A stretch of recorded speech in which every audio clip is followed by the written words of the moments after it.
Hello, and welcome to Judy and Friends. We're glad to be here with you. And of course, we're going to have a very stimulating conversation going on for the next half hour. So I'd like again to welcome part of our team, the original Kathy Lee, and the roving Jerome Roberts we're waiting on him. He'll be a little late.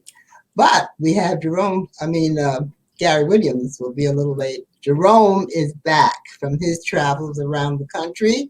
And Jerome, the one that gets around town, and also he's the Philadelphia Gator.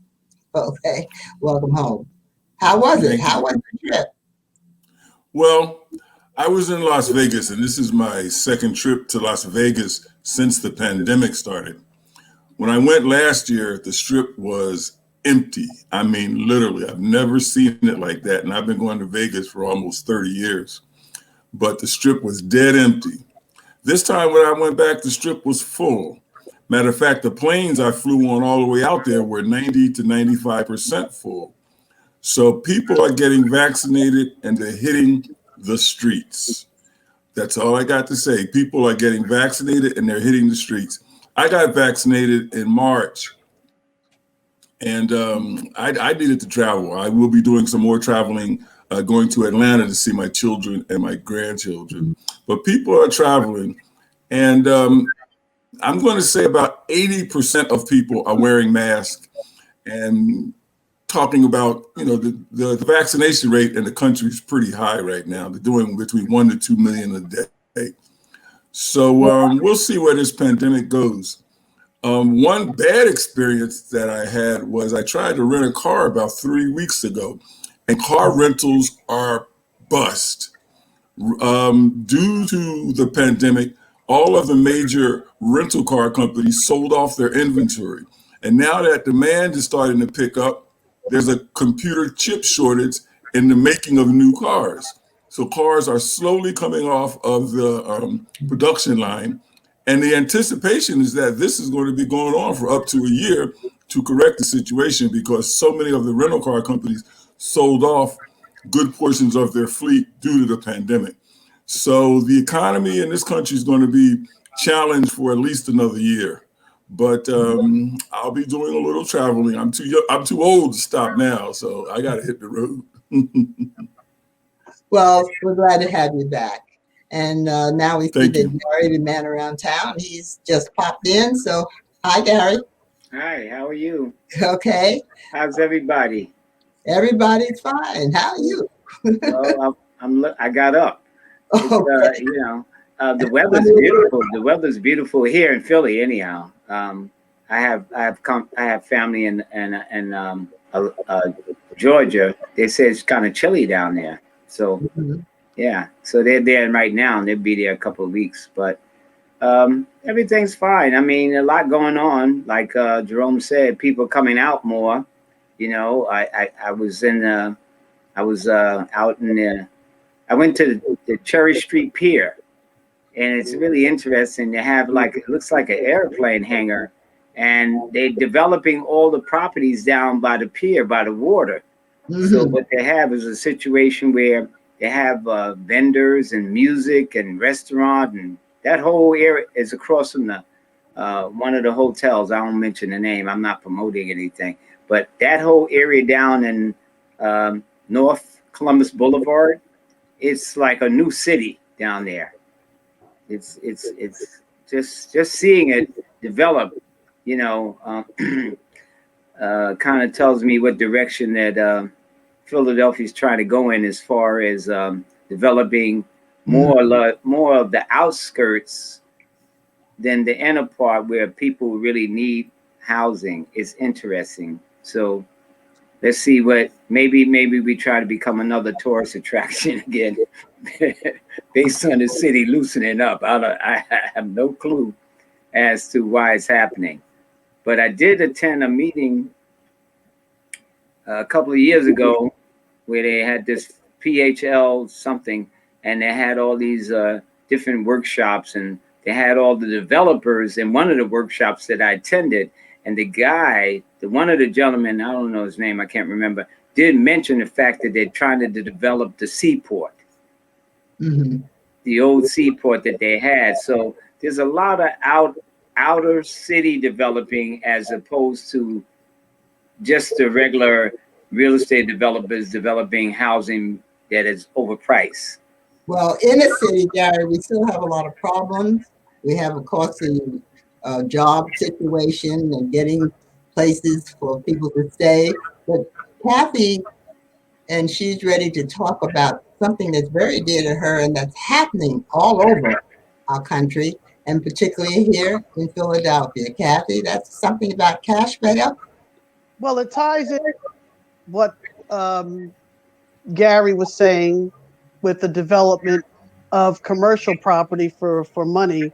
But, when you look at cash bail and the history of cash bail in this country, as a matter of fact, in the newspaper today, hold it up, in New Jersey, they are working on waiving mandatory prison sentences for nonviolent drug offenders and some other things. But the reason why we're talking about cash bail is there are a lot of challenges associated with cash bail, and it does have a history that goes along with it. Well, what are we going to do about it? What do you suggest? What are you talking about it? Who's doing anything? Well, when you look at it from a historical perspective, I mean, it goes back to the founding of goes back to the House of Burgess, goes back to Virginia. But if that's when, according to Judge Leon Higginbotham in his book In the Matter of Color, he basically outlines how the judicial system impacted enslaved people and free Africans that lived in the country from the colonial times before 1700, and it still carries all the way up to the day. Because in Pennsylvania, Philadelphia has the highest incarceration rate for any free large jurisdiction in the country, even though the jail population is about 36% by 2015. And a lot of people are being held in jail because bail is not supposed to be used to hold you in jail, but that is what it's up to the judge's discretion whether or not they want to do that. So when you look at what even the history of Pennsylvania and bail, it was William Penn that basically set up a separate court for, at that time, Negroes. And the separate courts were basically set up so that the rights of the master could be protected, according to my understanding. I'm just saying. So if anyone else wants to come in and weigh in, feel free to do so.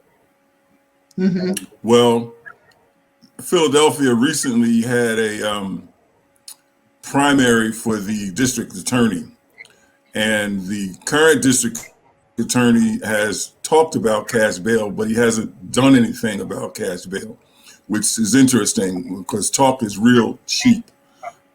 Cash bail, especially in the inner cities, is used to keep us in jail. And cash bail needs to go. I mean, Gary, what do you think about that? Well, yeah, it does need to go because of the simple fact that, I mean, if you can't do the time, if you can't pay the crime or do the time, as the saying goes, it's like, if you can't do the time, if you can't do the time, don't do, if you can't do the time, don't do the crime. And it seems like that's what it is, because most of the people that can't afford to pay the bail are the ones that are ending up in the crime situation. Now, what we need to think about is what causes them to commit the crimes. So we know that it's jobs, we know there's education, we know a lot of different factors. It's not knowing outside your community. I mean, the way you were raised in a certain particular area, like today, as opposed to most of us that were raised in a certain type of foundation where we had a spiritual background or some type of religious background. We had Boy Scouts, Girl Scouts, we had camp, we had things, Now today they're not supplying those things for the youth. So to me, it's like a setup. Okay, it is, but I do want to push back on Jerome because you said Krasner isn't doing anything. Krasner has basically almost eliminated being charged as adult. In addition, he cleaned house in the district attorney's office after he was elected in 2017. And some of the holdup with other moving forward with reforming criminal justice, the criminal justice system in Philadelphia, is the FOP.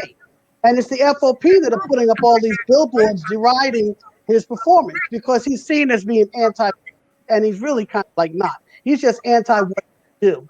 And I think that people need to understand the difference in that because the person you have running against, I'm just saying, is the anytime the police are pushing, I'm looking the other way. Yeah. And so the MacArthur Foundation did do a study on Krasner and his attempts to do that, but Krasner also, I correct me if I'm wrong, they've also been having employment sessions for people that are waiting for pretrial. They also set up like job fairs for those individuals who have been arrested and are on supervision, and that's all part of the push to reduce the jail population. But prior to Krasner, they were charging roughly, if my memory serves me correctly, about 300 to 400 children as adults. And since he's been there, 50 have been charged as adults. But there are also other organizations out there. I found one, and it's called the Philadelphia Bail Fund. And so what they do is they bail out. They have a GoFundMe page, and they basically bail out who are sitting in jail because they simply can't afford to pay. And that's not what bail is about. Bail is set to ensure that you show up. And that goes back to Anglo-Saxon England. And that's basically was brought over here because we were an English colony. Let's not get it twisted. I'm just saying. Yeah, and I'm just saying too, Jerome, is that I just saw something about the parole reforms under Krasner to reduce racial disparities. I mean, and anytime the Democrats, along with the police, decide that they don't think he's worthy of running, there's something wrong with that picture. There got to be something wrong with that picture when you see a person that is already in office and the people that are supposed to be pro people against that person and the police against that person. That means they're in bed with each other. I'm just saying. So why is it that he's being attacked when he's trying to do some things that are going to be good for the people that other people just, you think that they're on your side, but they're against them?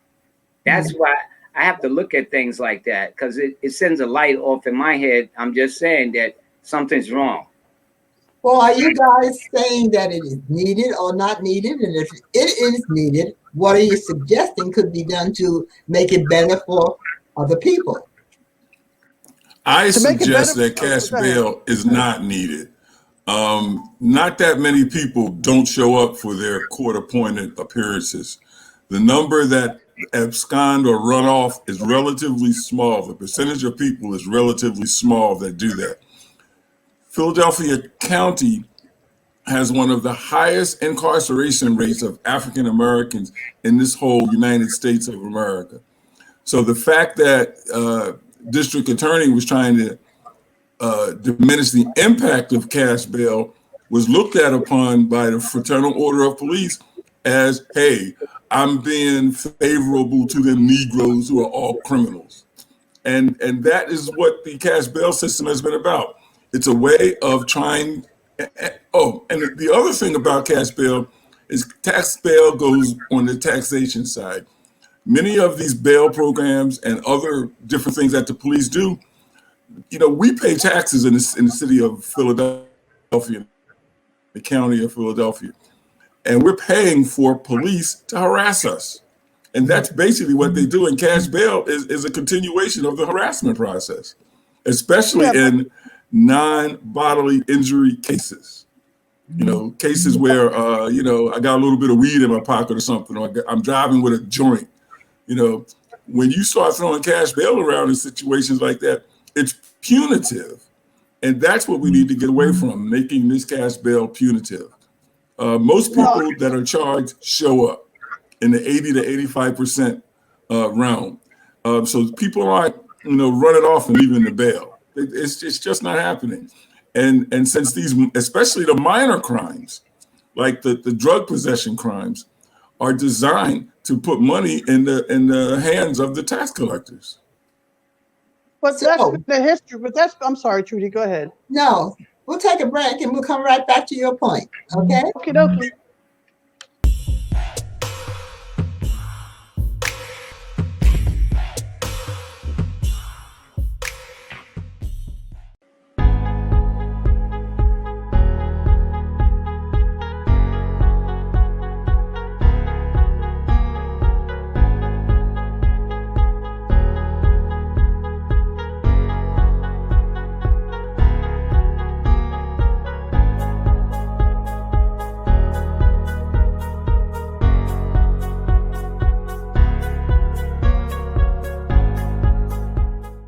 Okay, we happen to be talking about a very serious problem in this country, cash bail.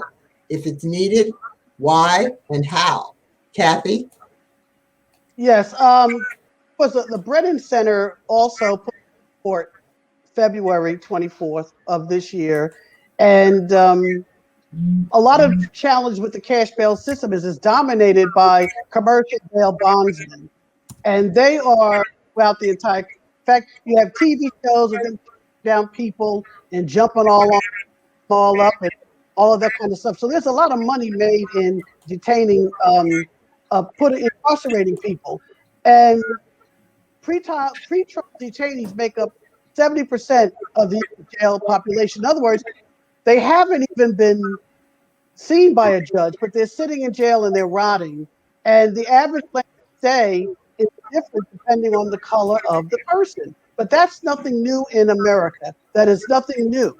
So if you can't afford a private bail bond company who agree to be responsible for the person's bail obligation in exchange for a non-refundable fee, they get between 10 to 15%. So in other words, they're compensated whether or not the person shows up or not. That goes back to colonial Pennsylvania, because whenever a slave person committed a felony crime or whatever, they really considered the rights of the master, which is why they set up the separate courts according to Hickman. So these disparities within the criminal justice system are embedded within the criminal justice, the whole country. And that's why we're looked upon differently, and that's why we're treated differently. So there you go. And also, my last point is this. The people that are bailing the folks out, the Philadelphia bail folks, almost all of them show up. And out of 100 cases, a whole lot of them were dismissed. There were only like 4 because people wind up, get out of jail, they want their freedom. They're pleading to lesser charges, even though they were innocent of the one that they were arrested for. So are you proposing that we have no bail or no way to retain people, or that it should just be altered and changed and improved?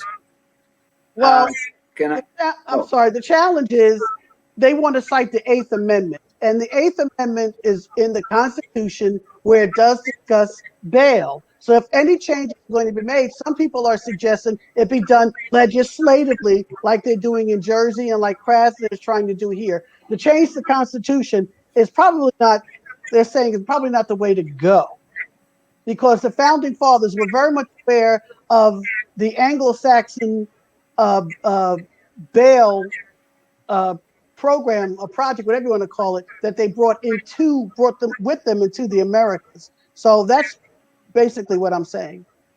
Yeah. Can I say something, Kathy? I like the point that you mentioned about how far back this situation, because when you think about it, like on the plantation, when a captive, because I don't like calling us slaves, because we weren't slaves, we were captives, ran away, they had people they paid to go after them. Just like today, when you have a warrant for skipping bail or something like that, they have people come to your house, the sheriff come and get you. And what happens is people are always on the run. And it's interesting that you made that correlation between, it's like it never changed. The only thing is that now we're paying them to chase us or to avoid, and we're trying to pay them to avoid going to jail. That is Well, crazy. but if you look at a runaway slave, if you look at the ad, I mean, the masters are paying for the return of their property. Right. So Yeah. I mean, they were chasing them and but watching. now it's the reverse. Now it's the reverse. We're paying them. You know, we're paying them not to chase us. And you know, like Jerome is saying, we should abolish it because where's the money going? Do they tell us where the money's going? I'm just saying, where's the money going for this bail stuff? I mean, before, like we mentioned last week, there was several district attorneys that used the bail money and the car money and all of that stuff from the people that they arrested, and they kept the money, or they use it for their political gain, or they use it for their house or their lawn. Or, I mean, where's the money really going for the bail? That's what we probably need to find out.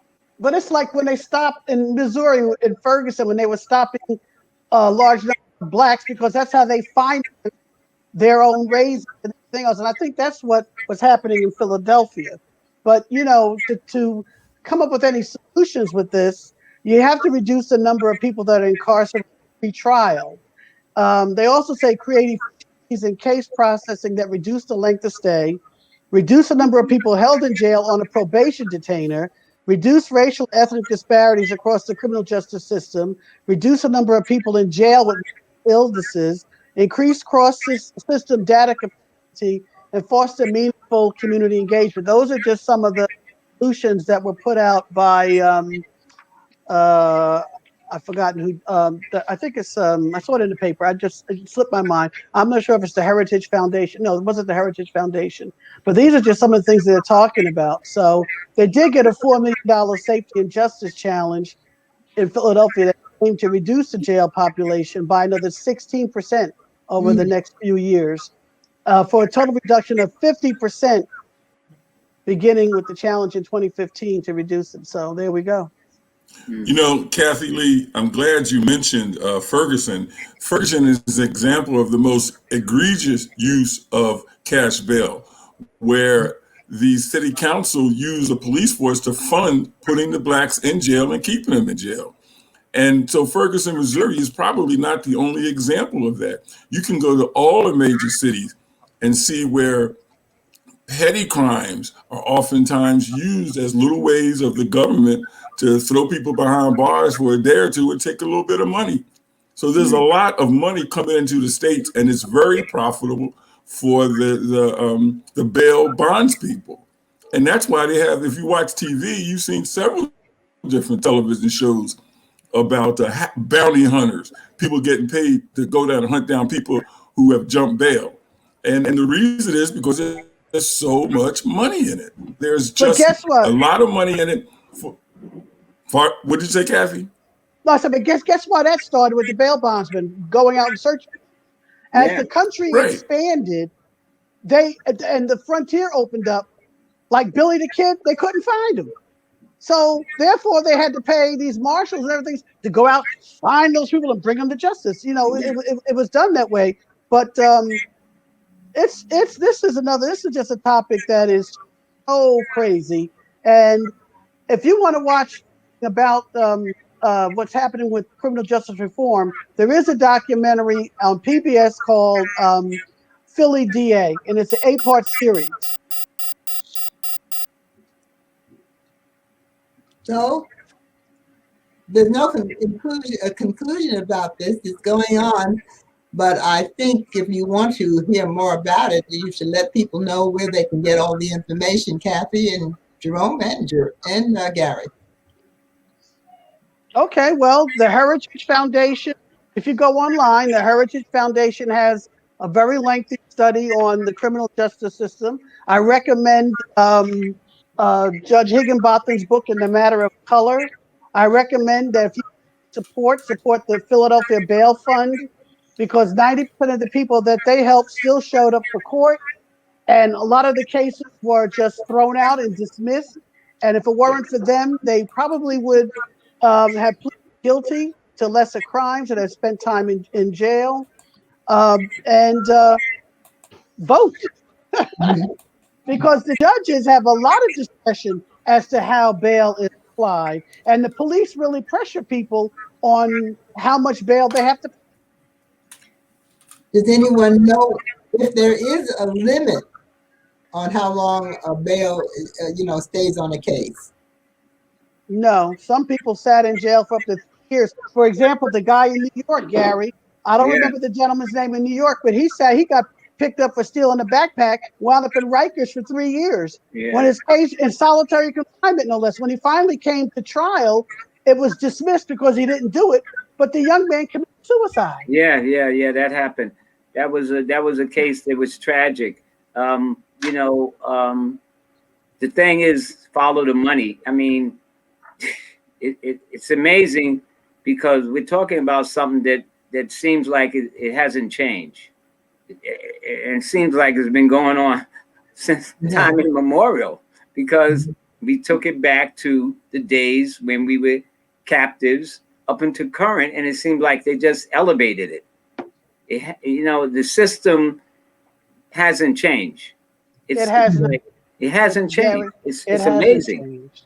It has been expanded, and it has been incorporated in every facet of African American, Latino, and Indigenous, and let's say poor people's lives all the way around the board. Yeah. And the Fugitive Slave Act in 1850 was used, and a lot of this is based on the Fugitive Slave Act. And you have to remember that the Fugitive Slave Act in 1850 was one of the big elements that led to the Civil War in this country. So cash bail and putting people in jail and keeping them in jail, there's a lot of money in that in America. And as long as there's the money in it, like Kathy said, follow the money. And Gary, the same thing. Follow the money. There's too much money in there to be quote unquote made of just putting people in jail. Yeah. And it split the country once. In 1850, it split the country. Yeah. Mm-hmm. I'm just saying. It's been a pleasure being with you today. We'll see you next Wednesday at 5:30. That was good. Because my nephew spent years in jail in Philadelphia. Mm-hmm. And it's just a very when you look back at the colonial history of Pennsylvania with William Penn and everything, I mean, it's all about